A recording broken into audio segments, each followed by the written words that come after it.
δεν ξέρω πώς να ξεκινήσω αυτό το βίντεο, τι να πω.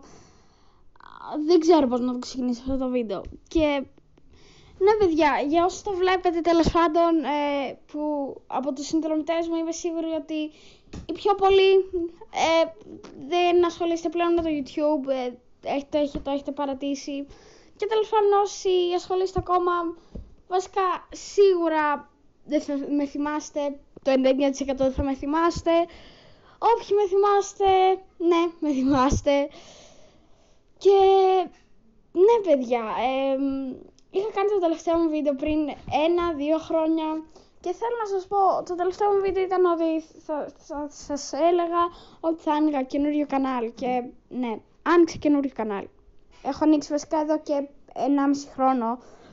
Ναι, τέλος πάντων, αυτό ήταν το βίντεο. Τώρα αυτό το βίντεο δεν ξέρετε το κανάλι, αυτό εδώ είναι το κανάλι, θα έχω link κάτω στην περιγραφή.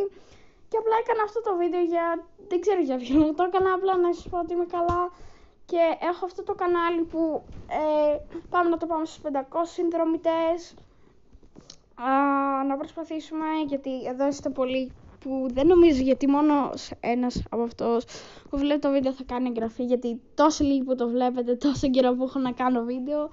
Και ναι παιδιά, αυτό ήθελα να σας πω απλά ότι ναι, αυτό ήταν, απλά ήθελα να σας πω ότι δεν έχω σταματήσει στο YouTube, ναι, αυτό είναι το δεύτερο μου κανάλι, το λέω ξανά και ξανά τώρα, οπότε θα το σταματήσω εδώ, αυτά, γεια.